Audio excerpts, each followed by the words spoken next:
Hi everyone, स्वागत है आपका आज के इस वीडियो लेक्चर में। आज के इस वीडियो में हम बात करने वाले हैं कंप्यूटर आर्किटेक्चर की। तो चलिए आज के वीडियो सेशन को हम स्टार्ट करते हैं। सबसे पहले बात करते हैं कि कंप्यूटर आर्किटेक्चर होता क्या है। देखो, कंप्यूटर आर्किटेक्चर आपका कॉन्सेप्चुअल डिज़ाइन या फिर ऑपरेशनल स्ट्रक्चर रहता है एक कंप्यूटर सिस्टम का। नेक्स्ट बात करते हैं कंप्यूटर आर्किटेक्चर के मेन कंपोनेंट्स की। तो कंप्यूटर आर्किटेक्चर में आपकी क्या क्या चीज़ें रहती है, जैसे आपके इनपुट यूनिट हो गया, सेंट्रल प्रोसेसिंग यूनिट जिसमें आपके कंट्रोल यूनिट, एएलयू और रजिस्टर रहते हैं। ठीक है, उसके बाद रहता है आपका मेमोरी यूनिट और उसके बाद रहता है आउटपुट यूनिट। इनपुट यूनिट और आउटपुट यूनिट की जो वीडियो है वो हम देख चुके हैं। इसके बाद हम मेमोरी यूनिट की बात करेंगे और सीपीयू की यहाँ पर बात करने वाले हैं। तो यहाँ पर आप इमेज में भी देख सकते हैं कि जो आपका सीपीयू है वो आपकी तीन चीज़ों से मिलकर बना होता है, रजिस्टर, एएलयू और कंट्रोल यूनिट। तो सबसे पहले हम बात करते हैं यहाँ पे central processing unit, that is CPU. तो सीपीयू में हमारे पास तीन चीज़ें हैं। एएलयू, इसकी फुल फॉर्म भी आपसे पूछी जाती है, arithmetic logic unit. Second is control unit, इसको शॉर्ट में हम लिखते हैं सीयू। और थर्ड वन इज रजिस्टर्स। तो रजिस्टर्स को हम डिटेल में भी पढ़ेंगे, पर अभी के लिए याद रखो कि it is the part of CPU. तो सीपीयू में सबसे पहले हम बात करने वाले हैं एएलयू की, that is arithmetic logic unit. देखो, ये वाला जो यूनिट है ये क्या काम करता है, ये आपके अर्थमेटिक ऑपरेशंस जो रहते हैं, जैसे आपका ऐड करना हो गया, सब्ट्रैक्ट हो गया, मल्टीप्लाई, डिवीजन, तो ये सारी जो कैलकुलेशंस है वो आपके एएलयू के द्वारा ही की जाती है। उसके बाद आते हैं आपके लॉजिकल ऑपरेशंस, जैसे एंड और नॉट। ये जब हमने गेट पढ़ा था वहाँ पर हमने इनकी बात की थी। उसके बाद कंपैरिजन ऑपरेटर्स होते हैं, जैसे आपके less than, greater than, equal, है ना। तो ये सारी जो कैलकुलेशंस होती है वो आपके एएलयू में ही परफॉर्म की जाती है। सेकंड नंबर पे बात करते हैं हम CU, that is control unit. तो कंट्रोल यूनिट के बारे में कुछ एक चीज़ें हम जान लेते हैं। कंट्रोल यूनिट नाम से ही पता लग रहा है कि it controls the operations of the processor. Processor के द्वारा जो भी ऑपरेशंस परफॉर्म किए जाते हैं उसको कंट्रोल कौन करता है, कंट्रोल यूनिट। तो नेक्स्ट बात करते हैं इसके फंक्शंस की। तो क्या क्या काम आपका कंट्रोल यूनिट का रहता है? To control data flow, to fetch instructions, to decode instructions और coordinate between CPU, memory and input output devices. तो हमने इस तरह से देखा था, सेंटर पे हमारे पास सीपीयू था, यहाँ पर इनपुट डिवाइसेस थे, यहाँ पर आपके पास आउटपुट डिवाइसेस थे। तो इन तीनों का जो कोऑर्डिनेशन है उसको कौन देखता है? Control unit. कंट्रोल यूनिट के बारे में खास चीज़ जो आपने याद रखना है कि it does not perform calculations. Control unit सिर्फ कंट्रोल करता है, कोई भी कैलकुलेशन जो है इसके द्वारा परफॉर्म नहीं की जाती। नेक्स्ट बात करते हैं रजिस्टर्स की। तो रजिस्टर्स जो होते हैं ये देखने में बहुत ही छोटे होते हैं, पर ये जो है हाई स्पीड मेमोरीज में रहती है। और कहाँ पर ये लोकेट रहते हैं? Inside CPU. कैरेक्टरिस्टिक्स की बात करते हैं, फास्टेस्ट मेमोरी है। जितनी भी मेमोरी हम देखते हैं उन सब में सबसे फास्टेस्ट कौन सी है? आपकी रजिस्टर। और स्मॉल साइज रहती है और कहाँ पर ये लोकेटेड होती है? Inside CPU.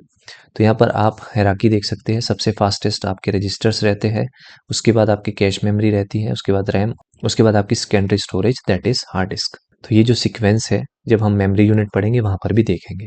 चलिए आगे बात करते हैं। कई बार आपके एग्जाम में इस तरह से भी पूछा जाता है, इंस्ट्रक्शन साइकिल या फिर मशीन साइकिल। तो इसमें क्या क्या स्टेप्स आपके रहते हैं? सबसे पहला स्टेप रहता है फेच, कि इंस्ट्रक्शंस जो है वो आपकी मेमोरी से सीपीयू में फेच की जाती है। प्रैक्टिकली समझते हैं, ये आपकी सीपीयू है जहाँ पर आपका प्रोसेसर रहता है, और ये हमारी मेमोरी है जहाँ पर हमारा जो डाटा है वो सेव रहता है। तो फेच का मतलब क्या है कि मेमोरी से जब कोई चीज़ आपकी सीपीयू में लाई जाती है। तो फेच आपका क्लियर हुआ। तो सेकंड स्टेप है यहाँ पर डिकोड। तो डिकोड जो है किसके द्वारा की जाती है? Control unit. तो इंस्ट्रक्शंस को डिकोड कौन करता है? आपका कंट्रोल यूनिट। तीसरे स्टेप में हमारे पास रहता है एग्जीक्यूशन। तो एग्जीक्यूशन जो है वो आपकी एएलयू के द्वारा की जाती है। तो पहले स्टेप में हमने क्या किया? इंस्ट्रक्शन को मेमोरी से सीपीयू में लाया, उसके बाद इसको डिकोड किया, कौन करता है? Control unit. उसके बाद थर्ड स्टेप में क्या हुआ? जो इंस्ट्रक्शन डिकोड थी उसको एग्जीक्यूट किया, किसके द्वारा? एएलयू के द्वारा। तो ये आपकी रहती है इंस्ट्रक्शन साइकिल, इसे ही हम मशीन साइकिल भी कहते हैं। अब आपके एग्जाम में जो क्वेश्चंस पूछे जाते हैं उनको हम देख लेते हैं। जैसे क्वेश्चन पूछा जाएगा क्लॉक स्पीड, इसको किस में मेजर किया जाता है? हर्ट्स में। इंस्ट्रक्शन रेट, इसको किस में मेजर किया जाता है? MIPS। उसके बाद सुपर कंप्यूटर की जो स्पीड है उसको किस में मेजर किया जाता है? हम देख चुके हैं, फ्लॉप्स। नेक्स्ट बात करते हैं बस सिस्टम की। तो टोटल जो है हमें 3 बसेस देखने को मिलती है। One is data bus, second one is address bus, third one is control bus. सबसे पहले देखते हैं डेटा बस। तो डेटा बस का काम क्या होता है? To transfer data. उसके बाद है एड्रेस बस। तो एड्रेस बस इसका काम होता है टू कैरी एड्रेस। उसके बाद है कंट्रोल बस, इसका काम क्या है? To carry control signals. अब यहाँ से आपके एग्जाम में क्या क्वेश्चन पूछा जाता है, तो टोटल बसेस कितनी है, 3। क्वेश्चन पूछा जाएगा एड्रेस बस, ये आपकी किस तरह की रहती है, यूनि डायरेक्शनल, यानी कि जो आपका एड्रेस है वो आपका एक ही डायरेक्शन में एक टाइम पे मूव होगा, ठीक है। तो एड्रेस बस आपका यूनि डायरेक्शनल होती है। उसके बाद है डेटा बस, ये आपकी बाई डायरेक्शनल होती है, डाटा आपका एक टाइम पर दोनों जगह ट्रांसफ़र हो सकता है। फिर है कंट्रोल बस, ये आपके बोथ डायरेक्शंस में एक टाइम पे काम कर सकती है। तो यूनि डायरेक्शनल जो है वो कौन सी बस है आपकी, एड्रेस बस। बाई डायरेक्शनल कौन सी है, डेटा बस। और कंट्रोल बस कैसी है आपकी, बोथ डायरेक्शंस। उसके बाद हम बात करेंगे वॉन न्यूमैन आर्किटेक्चर की। देखो 2 आर्किटेक्चर हमें देखने को मिलते हैं, एक जो जॉन वॉन न्यूमैन के द्वारा दिया गया था और एक हम देखते हैं हार्वर्ड आर्किटेक्चर। तो दोनों के ऊपर डिटेल्ड वीडियो लेक्चर जो है वो आपका नेक्स्ट रहेगा, पर अभी के लिए कुछ एक इंपॉर्टेंट पॉइंट्स हम यहाँ पर देख लेते हैं।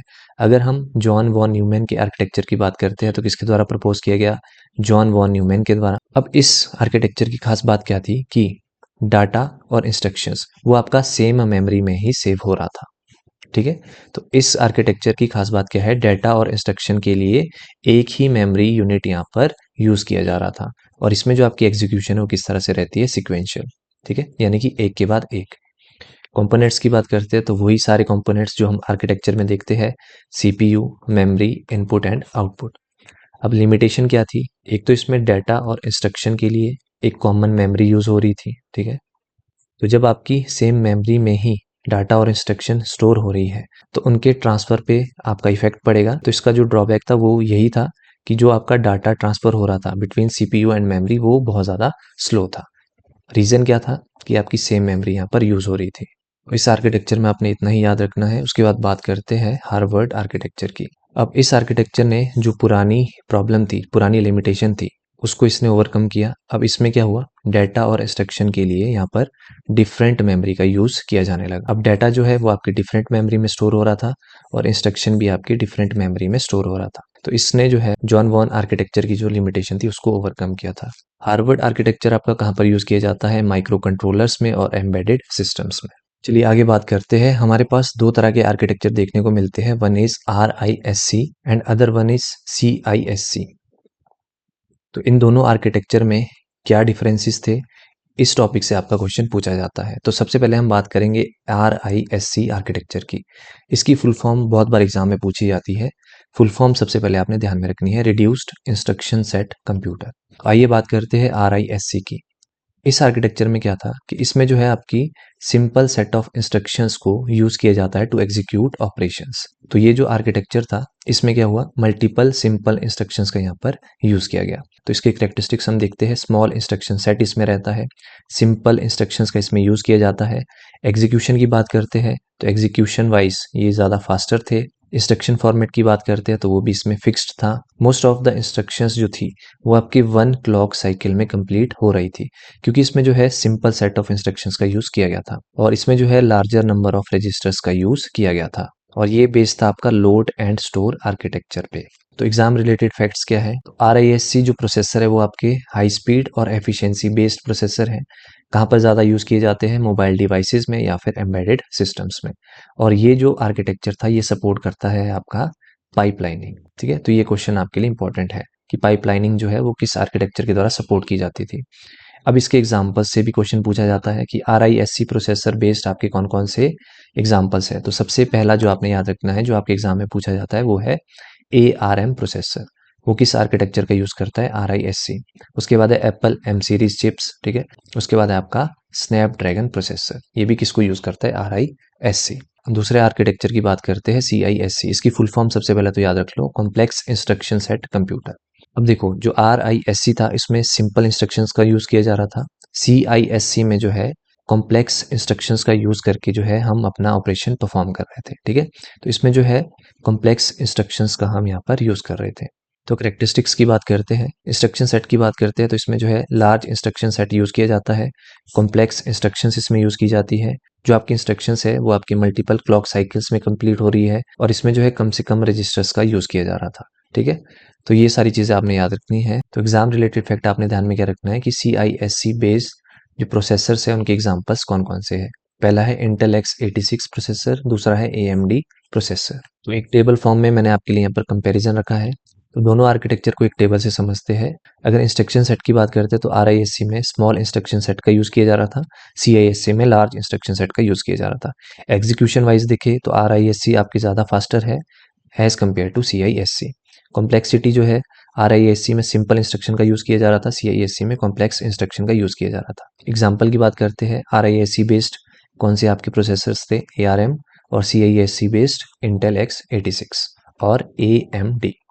ठीक है, तो ये हमारे पास यहाँ पे कंपैरिजन है। चलिए आगे बात करते हैं, एक हमारे पास टॉपिक रहता है पैरेलल प्रोसेसिंग का। तो पैरेलल प्रोसेसिंग में होता क्या है, इसको सबसे पहले समझ लेते हैं। पैरेलल प्रोसेसिंग में जो मल्टीपल प्रोसेसर्स है वो आपके साइमल्टेनियसली एक टाइम पे काम करते हैं। पैरेलल प्रोसेसिंग के अगर टाइप्स की बात करते हैं तो first one is SIMD, other one is MIMD। इनकी फुल फॉर्म आपके एग्जाम में पूछी जाती है। इसके बाद हम फ्लाइंस टेक्सोनॉमी की बात करेंगे तो वहां पर जो है 4 तरह से इसको क्लासीफाई किया जाता है, लेटर में उसकी बात करेंगे। पर अभी के लिए याद रखो, पैरेलल प्रोसेसिंग 2 तरह से है। SIMD single instruction multiple data, MIMD means multiple instruction multiple data. कहाँ पर जो है पैरेलल प्रोसेसिंग का यूज़ किया जाता है, in super computers and AI based systems. आपके एग्जाम के लिए क्या इंपॉर्टेंट है, जो क्लॉक स्पीड है उसका क्या मतलब है कि नंबर ऑफ साइकिल्स पर सेकंड, एक टाइम पर कितने साइकिल्स कंप्लीट होते हैं उसे हम कहते हैं क्लॉक स्पीड। किसमें मेजर की जाती है, हर्ट्स में। बहुत बार एग्जाम में क्वेश्चन पूछा जाता है कि क्लॉक स्पीड को जो है किसमें मेजर किया जाता है। वर्ड लेंथ की बात करते हैं तो वर्ड लेंथ का मतलब है कि CPU के द्वारा कितने बिट्स को एक टाइम पे प्रोसेस किया जा रहा है। जैसे आपका रहता है 32 बिट्स, 64 बिट्स, तो इसका सीधा सीधा क्या मतलब है कि CPU के द्वारा कितने बिट्स को एक टाइम पर जो है प्रोसेस किया जा रहा है। कुछ इंपॉर्टेंट पॉइंट्स है आपके एग्जाम के लिए, जैसे आपके क्वेश्चन पूछा जाता है ब्रेन ऑफ कंप्यूटर किसे कहा जाता है, CPU में आपके कितने पार्ट्स रहते हैं, एक होता है इसमें ALU, एक रहता है कंट्रोल यूनिट, एक रहता है आपका रजिस्टर्स। फास्टेस्ट मेमोरी किसे कहा जाता है, रजिस्टर्स को। उसके बाद आते हैं आपके कैशे मेमोरी, उसके बाद आपकी रैम आती है, उसके बाद आपकी हार्ड डिस्क ड्राइव आती है। कैशे मेमोरी कहाँ पर लोकेट होती है, CPU और रैम के बीच। टेम्परेरी मेमोरी किसे कहा जाता है, रैम को। जब हम मेमोरी यूनिट देखेंगे तो वहाँ पर हम सारी चीज़ें देखने वाले हैं। अभी के लिए फैक्ट याद रखो, परमानेंट मेमोरी किसे कहा जाता है, रीड ओनली मेमोरी। बायोस कहाँ पर स्टोर किया जाता है, रोम में। CPU किन किन चीज़ों से बना होता है, ALU, CU and registers. Von Neumann architecture जो है किसके द्वारा प्रपोज किया गया था, नाम से ही पता लग रहा है, जॉन वॉन न्यूमैन। उसके बाद फेच, डिकोड, एग्जीक्यूट, इसे हम क्या कहते हैं, इंस्ट्रक्शन साइकिल या फिर मशीन साइकिल। बहुत बार एग्जाम में क्वेश्चन पूछा जाता है 1 बाइट कितने बिट्स के इक्वल होता है, 8 बिट्स। उसके बाद बात करते हैं फ्लाइन टेक्सोनॉमी की।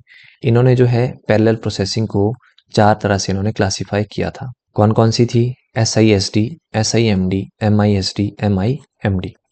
इनकी फुल फॉर्म आपके एग्जाम में पूछी जाती है। SISD का मतलब क्या है, single instruction single data. SIMD का मतलब है single instruction multiple data. MISD का मतलब है multiple instructions single data. MIMD का मतलब है मल्टीपल इंस्ट्रक्शन मल्टीपल डाटा। कहाँ पर ये यूज़ किए जाते हैं, SISD का जो है ट्रेडिशनल यूनी प्रोसेसर में किया जाता था।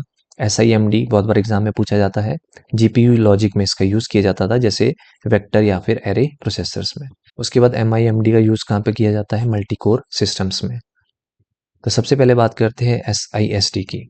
इसकी फुल फॉर्म क्या है, single instruction single data. Definition की बात करते हैं तो इसमें जो है एक सिंगल प्रोसेसर सेम डाटा और सिंगल इंस्ट्रक्शन पे काम करता है। तो इसमें जो है एक सिंगल प्रोसेसर का यहाँ पर यूज़ किया जाता है, कोई भी पैरेलल प्रोसेसिंग इसमें नहीं रहती। तो जो ओल्डेस्ट आर्किटेक्चर रहते थे वहाँ पर जो है SISD का यूज़ किया जाता था, इतना ही आपने ध्यान में भी रखना है। उसके बाद बात करते हैं SIMD, नाम से ही पता लग रहा है सिंगल इंस्ट्रक्शन मल्टीपल डाटा। तो इसमें क्या होता है, एक सिंगल इंस्ट्रक्शन जो है वो मल्टीपल डाटा पे ऑपरेट करती है। ठीक है, तो इसमें जो है 1 कंट्रोल यूनिट रहता है, मल्टीपल प्रोसेसिंग यूनिट्स रहते हैं। तो कहाँ पर ये यूज़ किया जाता है, वेक्टर प्रोसेसर्स में, GPUs में, या फिर इमेज प्रोसेसिंग में। तो ग्राफिक प्रोसेसर जो कि NVIDIA के द्वारा प्रोड्यूस किया गया है वो इसके बेस्ट एग्जाम्पल्स है। उसके बाद बात करते हैं MISD की। फुल फॉर्म क्या है, मल्टीपल इंस्ट्रक्शन सिंगल डाटा। तो इसमें क्या होता है, मल्टीपल इंस्ट्रक्शंस जो है सेम डाटा पे ऑपरेट करती है। तो MISD में क्या होता है, मल्टीपल प्रोसेसर्स रहते हैं जो कि डिफरेंट ऑपरेशंस परफॉर्म करते हैं ऑन सेम डाटा। और कहाँ पर MISD का यूज़ किया जाता है, in space and military systems में। उसके बाद है MIMD, multiple instructions multiple data. इसमें क्या होता है, मल्टीपल प्रोसेसर्स जो है वो एग्जीक्यूट करते हैं different instructions on different data. कहाँ पर यूज़ किए जाते हैं, इन सुपर कंप्यूटर्स, क्लाउड कंप्यूटिंग या फिर मल्टी प्रोसेसर्स सिस्टम में। तो IBM के द्वारा जो सुपर कंप्यूटर बनाएंगे वो इसके बेस्ट एग्जाम्पल है। तो कुछ आपके पास यहाँ पर फैक्चुअल पॉइंट्स हैं जो आपके एग्जाम के लिए इंपॉर्टेंट है, जैसे फ्लाइन टेक्सोनॉमी, इसको किसके द्वारा प्रपोज किया गया था? माइकल जे फ्लाइन के द्वारा, कब? 1966। तो फ्लाइन टेक्सोनॉमी जो है, इसने जो है 4 तरह से पैरेलल प्रोसेसिंग को डिफाइन किया था, जिसकी हमने डिटेल में अभी चर्चा की। उसके बाद 4 तरह से आपके आर्किटेक्चर रहते हैं, ठीक है? तो फ्लाइन के द्वारा 4 तरह से इसको डिफाइन किया गया था। उसके बाद बात करते हैं SIMD का जो यूज़ है वो कहाँ पर किया जाता है? वेक्टर प्रोसेसर्स में या GPUs में। MIMD का यूज़ सुपर कंप्यूटर में किया जाता है। MISD, ये जो आर्किटेक्चर है बहुत ही रेयर यूज़ किए जाते हैं। SISD आपकी जो ट्रेडिशनल कंप्यूटिंग रहती थी वहाँ पर इसका यूज़ किया जाता था। ओल्ड आर्किटेक्चर में SISD का यूज़ किया जाता था। तो यहाँ पर आपका आर्किटेक्चर पार्ट जो है वो कवर हो जाता है। नेक्स्ट वीडियो लेक्चर में हम बात करेंगे जॉन वॉन न्यूमैन के आर्किटेक्चर की और हार्वर्ड आर्किटेक्चर की। तो इसको हम डिटेल में यहाँ पर देखने वाले हैं। उसके बाद हम मेमोरी यूनिट की बात करेंगे, ठीक है? तो यहाँ पर आपका आर्किटेक्चर जो पार्ट है वो खत्म हो जाता है। तो मिलते हैं नेक्स्ट वीडियो में नए टॉपिक के साथ। Till then bye bye.